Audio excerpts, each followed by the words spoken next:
Vamos ler 1 Pedro capítulo 1, versículo 3 em diante. Diz assim: bendito seja o Deus e Pai do nosso Senhor Jesus Cristo. Vamos dizer junto, diga comigo: bendito seja o Deus e Pai de nosso Senhor Jesus Cristo, que segundo a sua grande misericórdia, diga comigo, que segundo a sua grande misericórdia nos regenerou para uma viva esperança.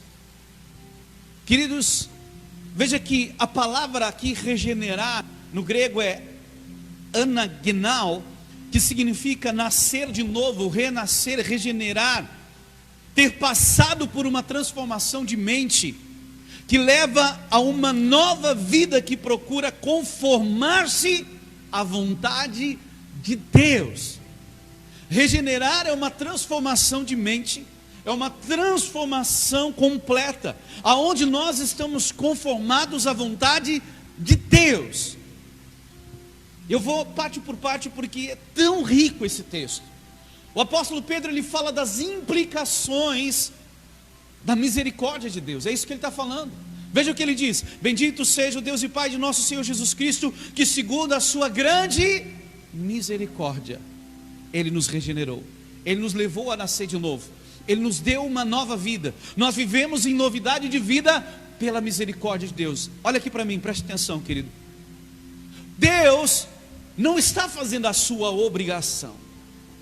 Você já viu os filhos dizerem aos pais: não é nada mais que a tua obrigação, meu pai, não é nada mais que a tua obrigação, minha mãe. Você já viu os filhos, e da nossa geração, onde a gente não sabe entender esse valor de honrar e de reconhecer? E muitos pensam que Deus está fazendo só a sua obrigação. Não, Deus é Deus e Ele tem a obrigação de me abençoar. Ele não tem a obrigação de nos abençoar. Ele não tem a obrigação de mudar a nossa vida. Ele não tem obrigação, Ele faz por misericórdia. Misericórdia. Queridos, uma das coisas que a nossa geração inverte é a respeito do amor, porque muitos pensam que amar é suportar todas as coisas. Não, o amor não abre mão da verdade, pelo contrário, o amor, ele leva à verdade, ele gera limites. E muitos, por ter esse conceito, falam assim com seus pais e transportam esse relacionamento para Deus. Não, Deus tem a obrigação de me abençoar. Deus não tem obrigação de nada, é pela sua misericórdia. E o que é misericórdia? É porque Deus não leva em conta o nosso passado. Misericórdia é Deus não levar em conta os nossos erros. Misericórdia é que Deus não leva em conta todo o nosso passado. Isso é misericórdia. E é pela sua misericórdia que nós nascemos de novo. É pela sua misericórdia que nós somos nascidos de novo. É pela misericórdia, é pela sua graça, é pelo seu favor imerecido, é pela sua graça que nós nascemos de novo. Não é por uma obrigação, é pela sua grande misericórdia que Ele nos regenerou para uma viva esperança. É pela sua misericórdia que nós nascemos de novo, é pela sua misericórdia que nós renascemos em Cristo. Amém? É pela sua misericórdia. Você pode dizer amém, querido? Eu gosto de explicar dentro de um contexto que aprendi nos cursos do pastor Craig Hill. O pastor Craig Hill, ele ensina sobre um filho que era desobediente ao seu pai. Um filho que desobedecia ao seu pai. E toda vez que o filho chegava em casa e o pai e ele começavam a conversar e eles tinham alguma discordância, o filho começava a gritar com o pai, entrava no seu quarto, batia a porta do quarto, trancava a porta do quarto e ligava o som a todo volume. E o pai começou a de alguma forma tentar mudar aquela história. Ele não sabia como, ele não tinha ideia de como fazer aquilo, e ele foi buscar o Senhor. Então ele teve uma direção, e ele disse um dia para o filho, e disse: filho, a próxima vez que eu estiver conversando contigo, e tu entrar no teu quarto, tu trancar a tua porta, e tu ligar o volume do teu rádio a todo vapor, tu vais perder a porta do teu quarto. Ele disse: tu não vai fazer isso comigo, pai? É um dever tu me dar a porta. Ele disse: não é um dever, é um privilégio teu ter a porta no quarto, mas não é uma obrigação minha. Eu não tenho obrigação de, como teu pai, te dar uma porta no quarto, mas é um privilégio que tu tem. Então aquele filho não mudou o seu hábito. Ele chegou em casa e ele gritou com o pai, e ele bateu a porta, ligou o som a todo volume, não adiantava o pai falar com ele. Quando ele foi sair, o pai disse para ele: filho, lembra que o pai te ama, vai na bênção. O filho voltou e ele disse: e aí pai, tudo bem, tudo legal? Ele disse: tudo bacana. E o pai disse: filho, eu queria te lembrar que o pai te ama. E ele chegou no quarto dele e o quarto estava sem porta. E ele chegou muito bravo, falando com o pai, disse: como você tirou a porta do meu quarto? E ele disse: eu te avisei que você perderia a porta do quarto, porque isso é um privilégio que você tem, mas não é uma obrigação minha. Queridos, os pais, eles muitas coisas fazem não porque é uma obrigação.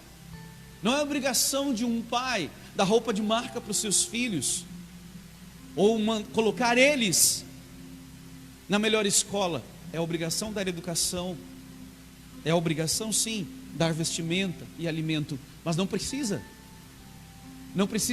dar a melhor comida, o melhor fast food, o melhor lugar. Não é uma obrigação, mas muitos filhos têm privilégios dessa forma. Assim Deus, Ele tem uma infinita misericórdia para conosco, e nós achamos e muitas vezes esquecemos que é pela sua misericórdia, que é pela sua graça, não é pela nossa capacidade, não é pela nossa força, não é porque nós somos bons. Não, nós não somos bons, queridos. Sem Jesus, a Bíblia diz que nós somos pobres, cegos e nus. Sem Jesus, é isso que nós somos. Mas pela graça do Senhor, fomos regenerados, e hoje somos novas criaturas. Somos herdeiros e co-herdeiros. Não somos herdeiros pelo que somos, somos herdeiros porque temos um Pai maravilhoso, um Pai misericordioso. Você pode dizer amém? E aqui continua o texto, eu quero que você me acompanhe. Então nos regenerou pela sua misericórdia, nos regenerou para uma viva esperança, mediante a ressurreição de Jesus Cristo dentre os mortos. Por que temos esperança? Porque Jesus ressuscitou dentre os mortos. Temos esperança porque Jesus, Ele pagou o preço pela nossa remissão, pela nossa regeneração. E continua dizendo: para uma herança que não pode ser destruída. Diga: uma herança que não pode ser destruída. O Senhor, pela sua misericórdia, mediante o sacrifício de Jesus, Ele nos deu uma esperança que não pode ser destruída, que não pode ser abalada. Uma herança que não pode ser destruída por um problema, por uma dificuldade, por uma praga, por um vírus. Não pode ser destruída. A nossa herança em Cristo não pode ser destruída. É isso que a palavra de Deus está dizendo. Quem é filho de Deus aí? Não pode ser destruída. Jesus, Ele disse: edificarei a minha igreja, e as portas do inferno não prevalecerão contra ela.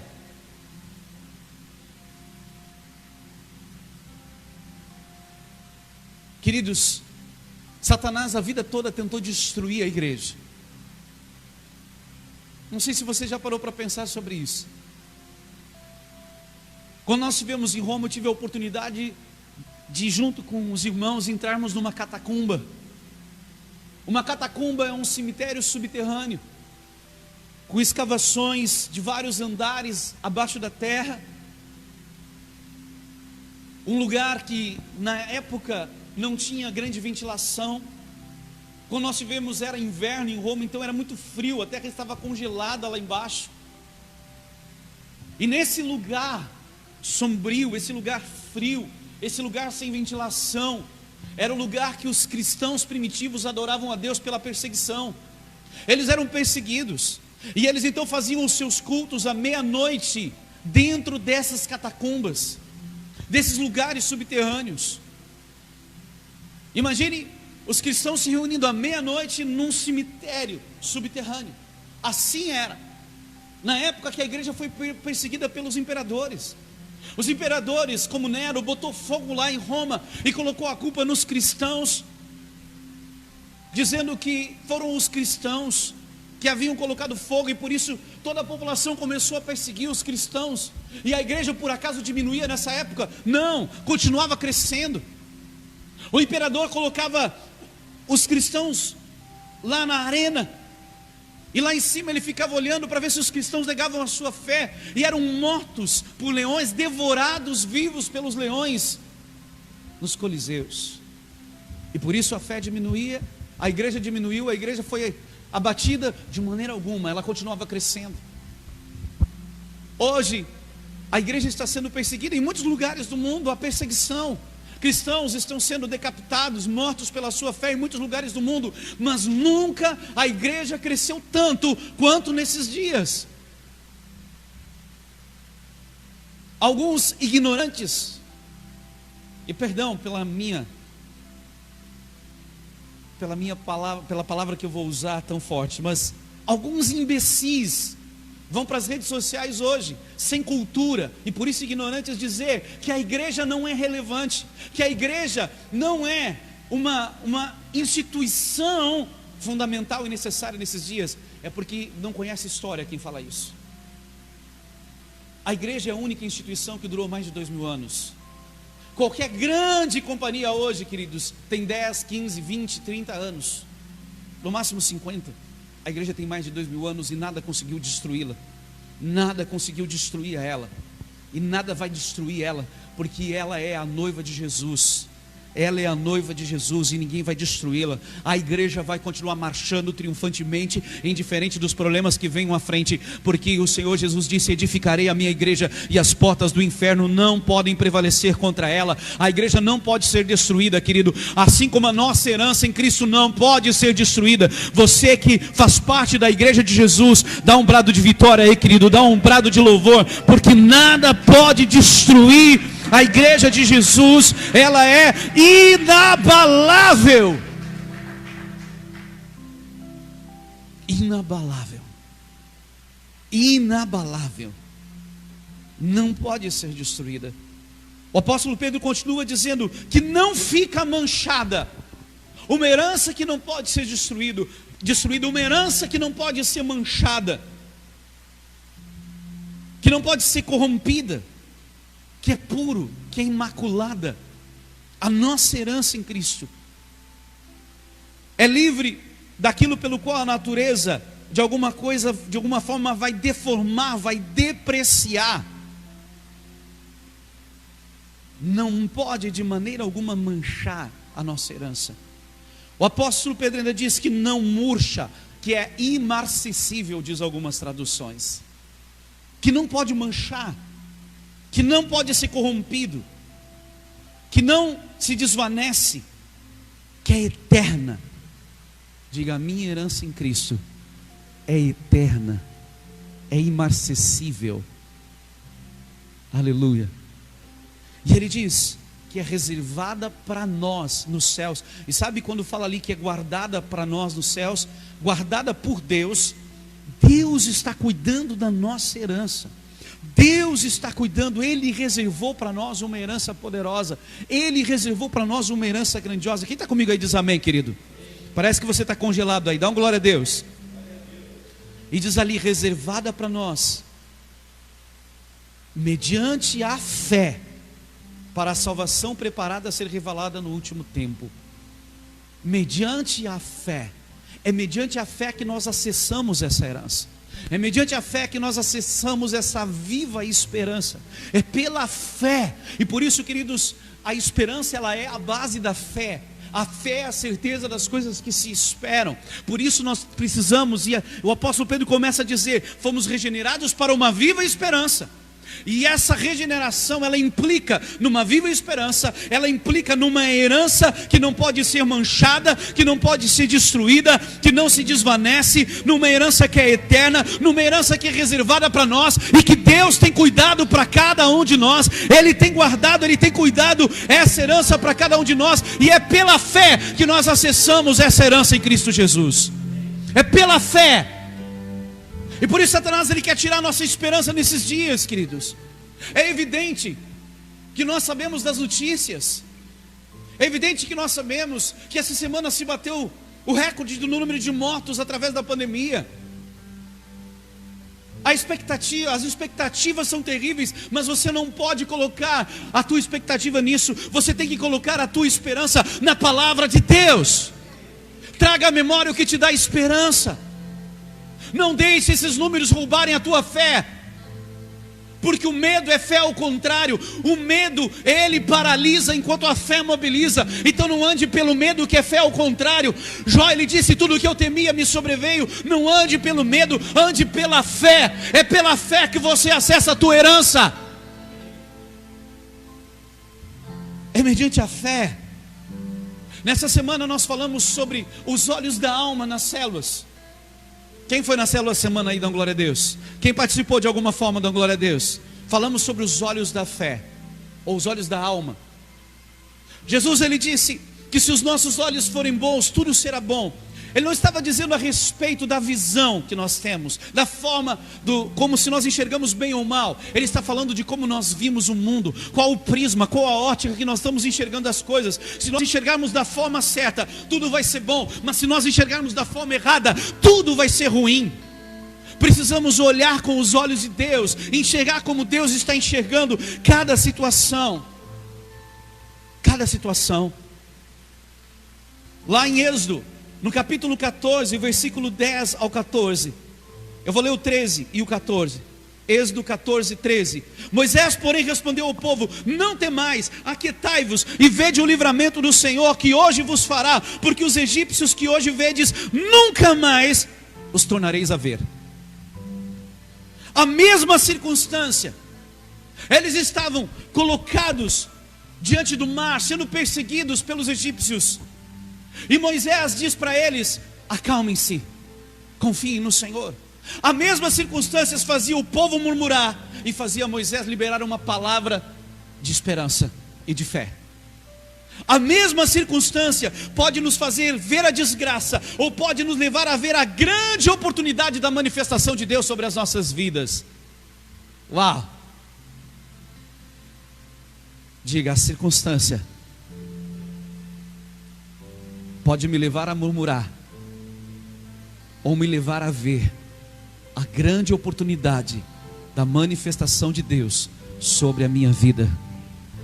Aleluia. Você pode estar agora vendo uma grande oportunidade da manifestação de Deus sobre a tua vida. Não importa o mar que você tem que atravessar, não importa a dificuldade que você tem que enfrentar. Você pode olhar para aquela circunstância e você pode levantar a tua voz como Moisés e dizer: eu estou vendo uma grande oportunidade de Deus manifestar a sua glória, a sua presença, a sua graça sobre a minha vida. Moisés estava olhando com os olhos de Deus. Nós precisamos olhar com a visão certa e saber que essa é uma grande oportunidade de vermos Deus fazer um milagre nas nossas vidas. Queridos, olha aqui para mim e vou dizer uma coisa: aqueles que olharem da forma certa nesse tempo liderarão os próximos ciclos, influenciarão os próximos ciclos. Aqueles que virem as oportunidades de Deus agora, aqueles que virem a mão de Deus e tiverem a fé para verem Deus agindo nas suas vidas agora, verem a circunstância com os olhos de Deus, serão os líderes, serão os influenciadores das próximas gerações, dos próximos anos, das próximas décadas.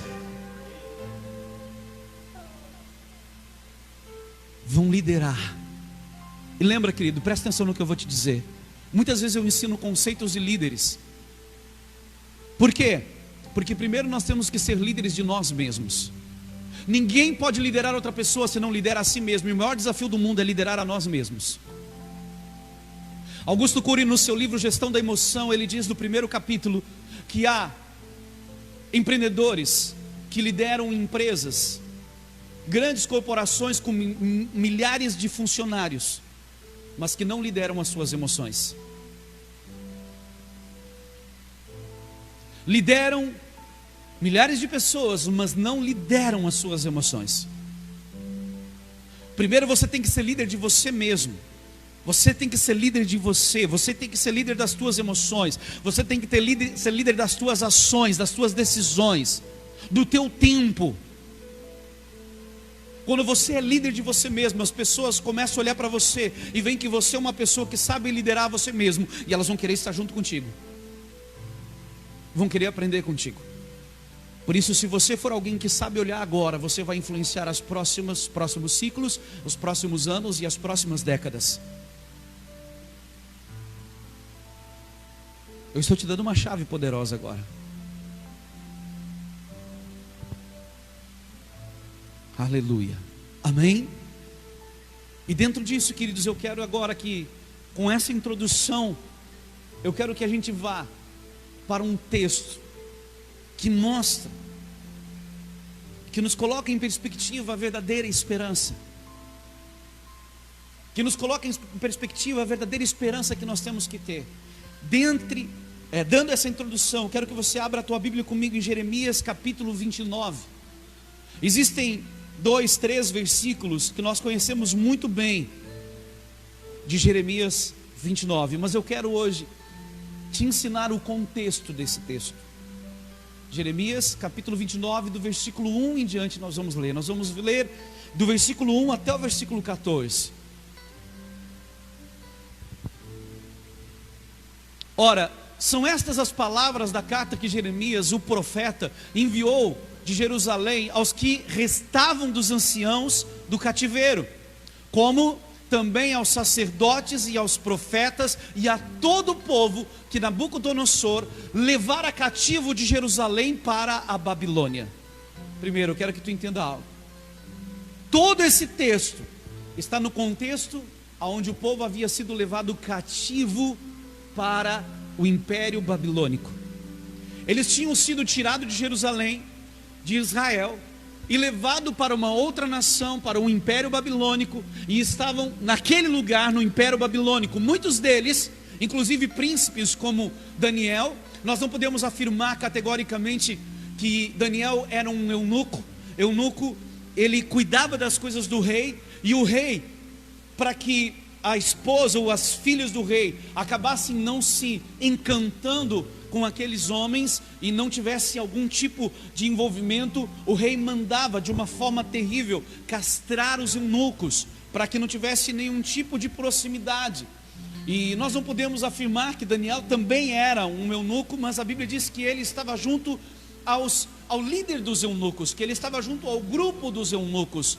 Então a gente pode subentender, mesmo que ninguém afirma, nenhum estudioso afirma e crava que Daniel foi realmente eunuco, mas ele estava ali, e ele era um príncipe. Muitos eram príncipes em Israel, e agora tinham sido levados cativos. Muitos tinham tido seus sonhos castrados, arrancados, e estavam vivendo nesta nação. Eles estavam vivendo realmente num momento terrível da história, queridos. Eles estavam num momento de adversidade extrema, num momento de caos, em um ambiente de caos. Muitos tirados de casa ainda quando meninos, muitos vivendo num ambiente sem expectativa, sem esperança. E agora Deus levanta o profeta Jeremias, porque no meio do caos se levantam os profetas do caos e se levantam os profetas de Deus. De que time você faz parte? E Jeremias vem confrontando os profetas do caos. Deus vem confrontando os profetas do caos, e Deus levanta Jeremias como um profeta, como boca de Deus. E Jeremias então vem com uma palavra profética, e ele então escreve para aqueles que ainda estavam prisioneiros, aprisionados lá, cativos na Babilônia. E ele diz, do versículo 2 em diante, você pode me acompanhar: depois de terem saído de Jerusalém, o rei Jeconias e a rainha mãe e os eunucos e os príncipes de Judá e Jerusalém e os artífices e os ferreiros, veio por mão de Elasa, filho de Safã, e de Gemarias, filho de Euquias, os quais Edequias, rei de Judá, enviou a Babilônia, a Nabucodonosor, rei da Babilônia. Eis as palavras da carta: assim diz o Senhor dos exércitos, o Deus de Israel, a todos os do cativeiro, que eu fiz levar cativos de Jerusalém para a Babilônia. Veja isso, Deus disse: eu fiz levar cativo. Assim diz o Senhor, edificai casas e habitai-as, plantai jardins e comei o seu fruto. Olha isso. Tomai mulheres e gerai filhos e filhas, também tomai mulheres para vossos filhos e dai vossas filhas a maridos, para que tenham filhos e filhas, assim multiplicai-vos ali, e não vos diminuais. e procurai a paz da cidade, para a qual fiz que fosseis levados cativos, e orai por ela ao Senhor, porque na sua paz vós tereis paz. Amém? Versículo 8 diz: pois assim diz o Senhor dos exércitos, o Deus de Israel: não vos engane os vossos profetas que estão no meio de vós, nem os vossos adivinhadores, nem deis ouvidos aos vossos sonhos que vós sonhais, porque eles vos profetizam falsamente em meu nome. Não os enviei, diz o Senhor. Porque assim diz o Senhor: certamente que passados 70 anos em Babilônia, eu vos visitarei. Eu vos visitarei. Fica aí, por favor. Agora preste atenção, querido. Por que Deus havia permitido o povo ser levado cativo? Estar nesse lugar de cativeiro. Por que Deus havia permitido?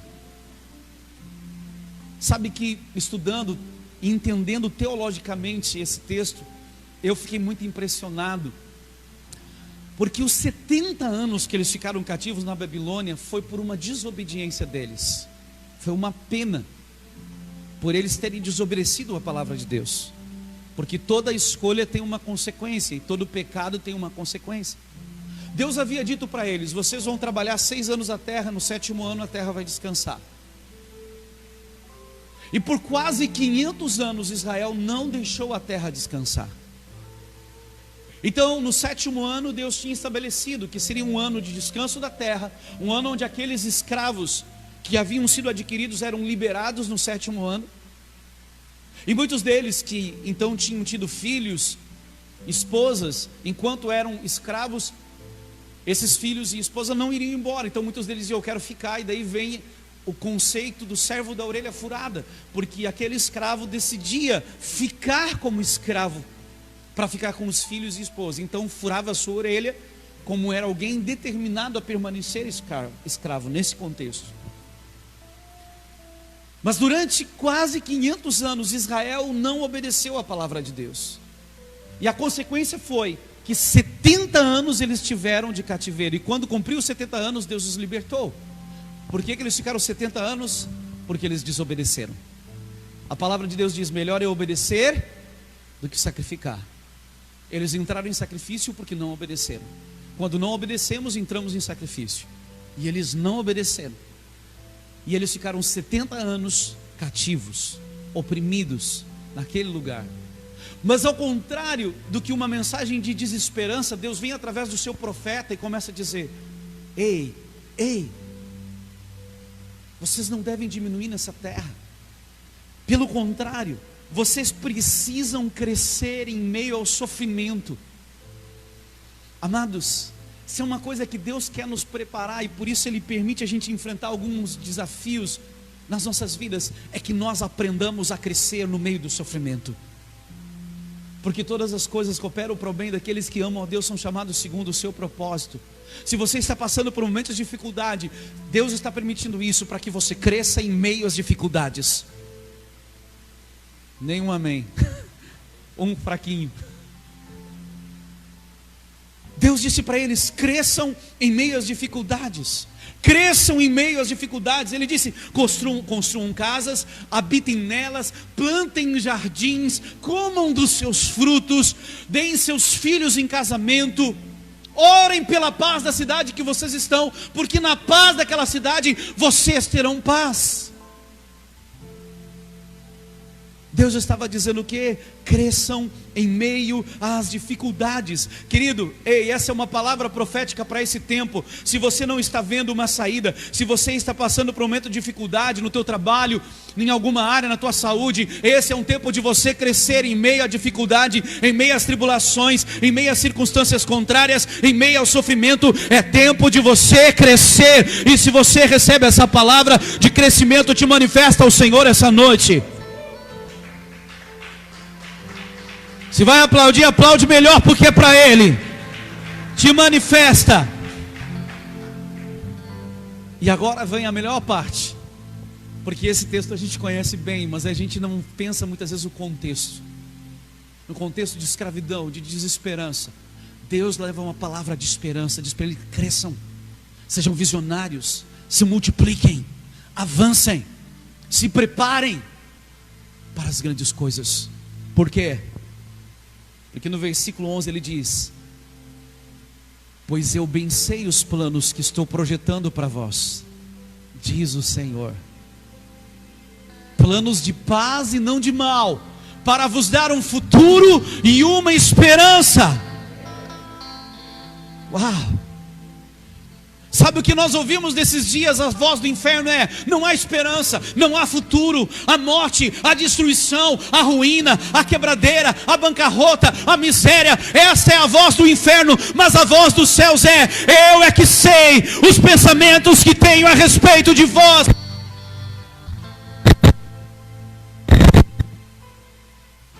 de vos dar um futuro e uma esperança. Aleluia. Esperança em um futuro. Esperança em um futuro. Aleluia.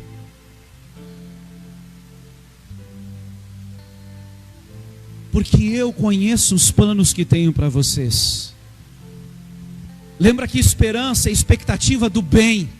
Esperança, lembra que esperança é esperar na palavra de Deus. E sabe o que ele diz?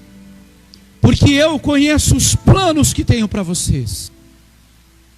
Deus sabe os planos que Ele tem para ti. Não importa os planos do diabo, querido. Não importa os planos das trevas, porque o plano do diabo nós sabemos é matar, roubar e destruir. Mas o plano do nosso Deus é um plano de paz, é um plano de futuro. E Ele diz: planos de fazê-los prosperar. E sabe que a palavra aqui, queridos, é a palavra shalom de novo. Planos de shalom. Eu quero que você levante a tua mão e você proclame: os planos que o meu Pai tem para mim são planos de shalom. Mas eu quero que você grite tão alto que o inferno escute e ele pare de te atormentar. Porque hoje eu declaro que os demônios que têm te atormentado pararão de te atormentar. Levanta a tua voz e diz: os planos do meu Pai são planos de shalom. Os planos do meu Pai são planos de shalom. Uou! Uou! Não são planos de morte, não são planos de ruína, não são planos de miséria, são planos de shalom. Lembre que shalom é prosperidade, é saúde, é tranquilidade, é nada quebrado, é nada faltando, é nada fora do lugar.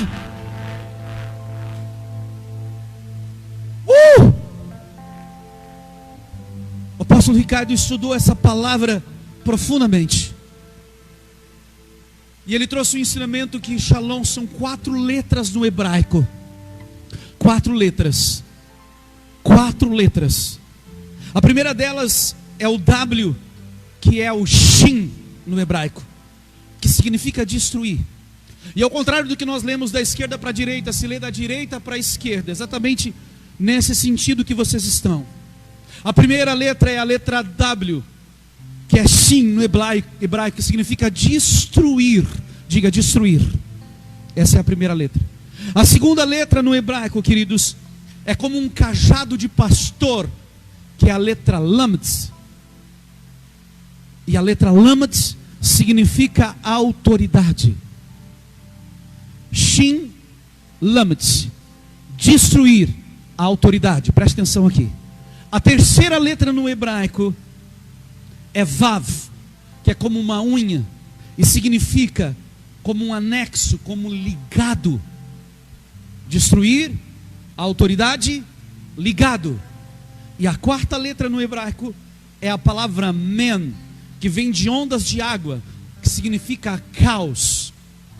Destruir a autoridade ligada ao caos. O que é Shalom? Destruir a autoridade ligada ao caos.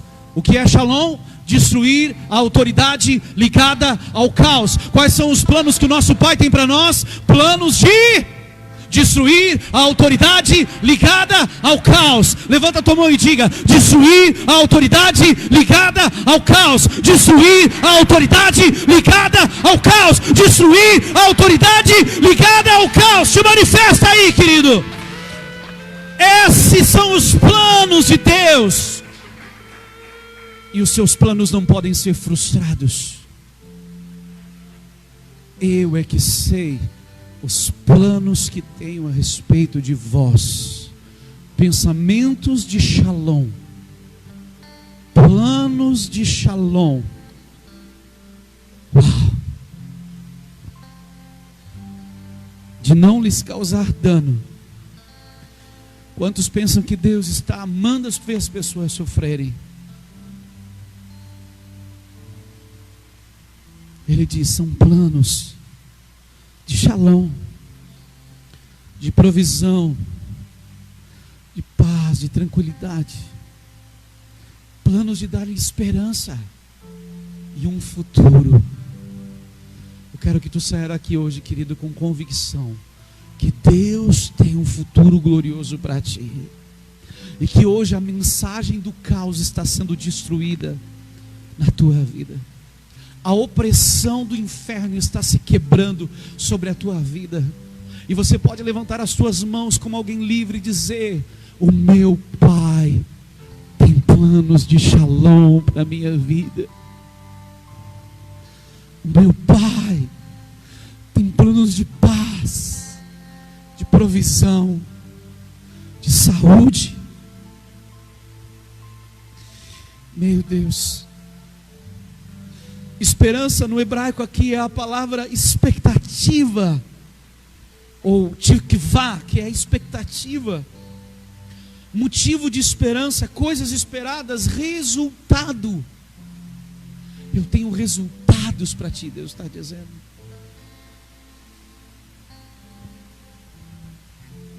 E por isso o versículo 12 de Jeremias 29 diz: porque vocês sabem o plano que eu tenho para vocês, porque vocês sabem que eu tenho um futuro glorioso para vocês.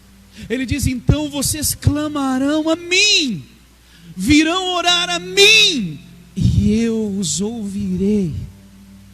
Então me invocareis, e ireis e orareis a mim, e eu vos ouvirei. Querido, agora você já sabe, e você está sendo renovado no Espírito hoje. Há um futuro glorioso para a tua vida, que teus olhos não viram, ouvidos não ouviram, e não penetrou no teu coração, mas será revelado pelo Espírito Santo de Deus. O Espírito Santo de Deus, o Espírito Santo de Deus, o Espírito Santo de Deus. Esses planos são a herança que o Pai tem para nós, são a herança que Ele tem guardado, que Ele tem cuidado, e é mediante a fé que nós podemos viver esta viva esperança.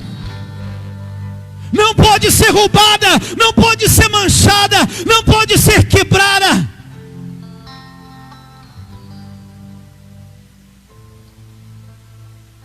Vocês me procurarão e me acharão quando me procurarem de todo o vosso coração. E eu me deixarei ser encontrado por vocês, declara o Senhor. E os trarei de volta do cativeiro, e eu os reunirei de todas as nações, de todos os lugares, para onde os dispersei, e os trarei de volta para o lugar de onde os deportei, diz o Senhor. Serei achado de vós, serei achado de vós, serei achado de vós, porque eu tenho planos de Shalom,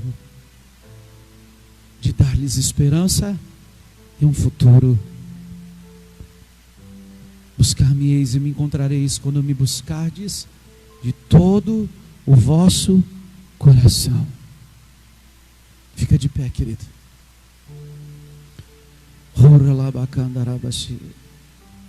Eu percebo o agir do Espírito Santo aqui de uma forma extraordinária.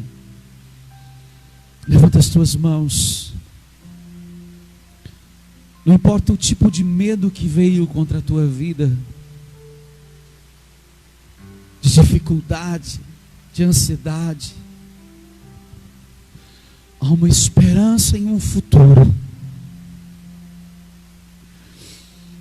O teu Deus, o nosso Deus, o nosso Pai, o teu Pai,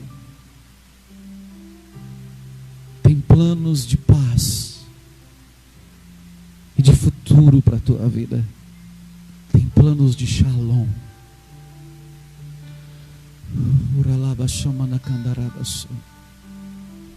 Levanta as tuas mãos e ora. Ora pela tua casa, ora pela tua família. Se você está em casa aí, querido, quer dobrar o teu joelho com a tua família, faz isso. Mas busca Ele, porque hoje a mensagem de morte do inferno é calada, é quebrada. A mensagem de destruição, de ruína é quebrada. Hoje a opressão do inimigo se quebra, a mentira do diabo se quebra, a enfermidade se rompe na tua vida, a dor se rompe.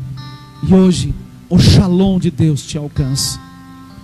O shalom de Deus te alcança. O shalom de Deus te alcança.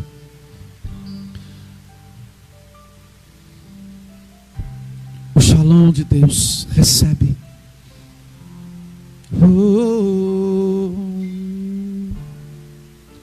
Sei que os teus olhos, sempre atentos, permanecem em mim. E os teus ouvidos estão sensíveis para ouvir meu clamor. Posso até chorar, mas a alegria vem de manhã. És Deus de perto e não de longe, nunca mudastes, tu és fiel. Eu sei, Deus de aliança, Deus de promessas, Deus que não é homem pra... Tudo pode passar, tudo pode mudar, mas tua palavra vai se cumprir.